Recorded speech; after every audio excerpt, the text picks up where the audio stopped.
Hello, it's Sheila Kerrigan, the mime who talks and the juggler who drops. And today I'd like to show you how to juggle 3 balls. Now if you've seen the video of how to juggle 3 scarves, which I hope you have, you might remember that this is called the inside cascade pattern. And it's the same pattern with balls.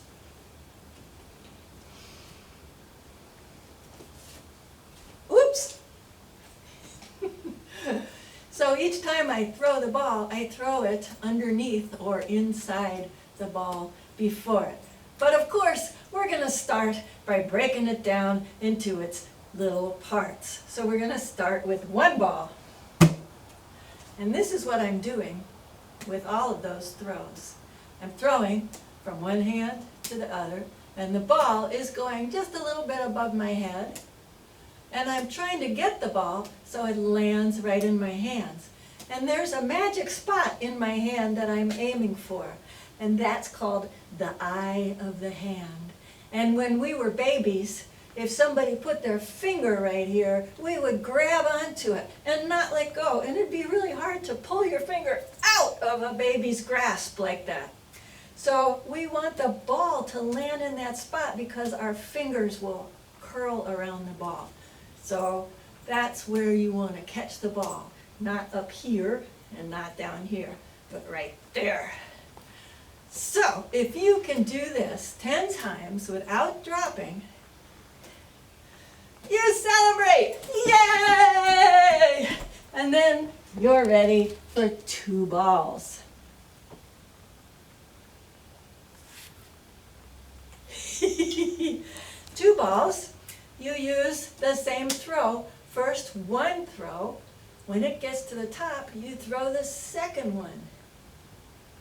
That's the slow motion version. The first ball goes up.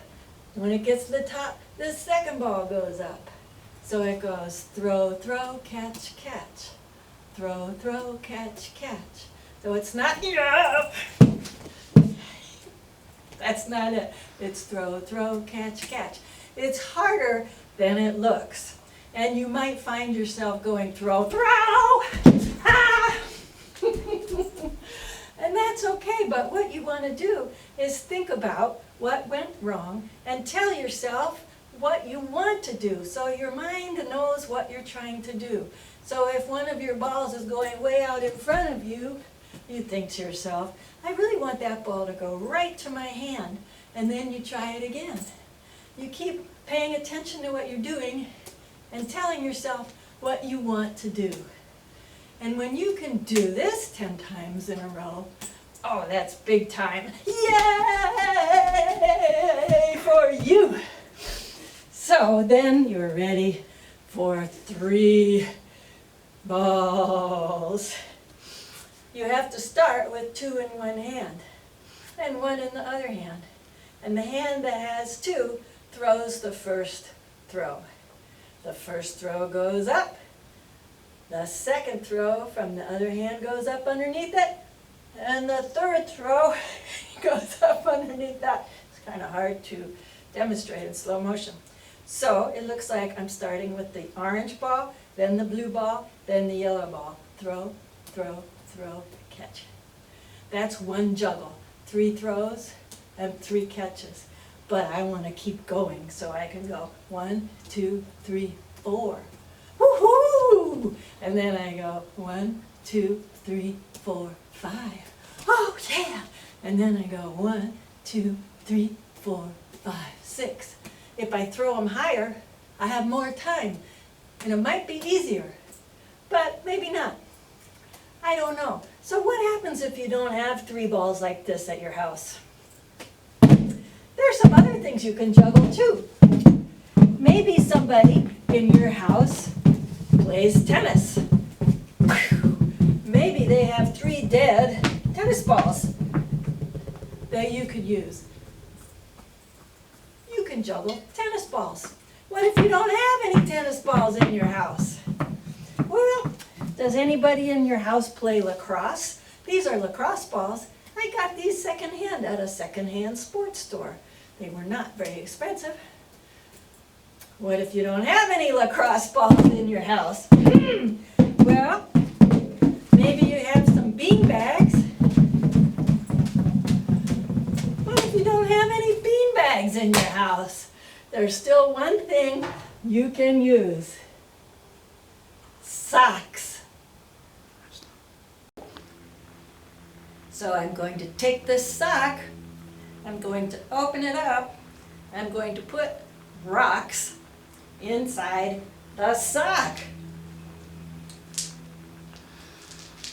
They're going to go down to the toe, and then I'm going to start at the toe, and I'm going to roll the sock up. And at the end, I'm going to find the opening, I'm going to hold it down with one hand, and with the other hand, I'm going to flip the opening inside out, so I end up with a sock with rocks.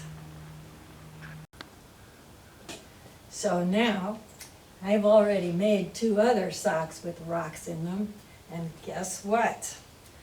You can juggle socks with rocks if you don't have any of those other things to juggle.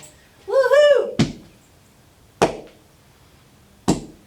So, that's the end of the juggling lesson. I would love for you to practice, just practice for a few minutes in a day, and if you pick it up every day for a few minutes, you'll be able to do all kinds of cool things.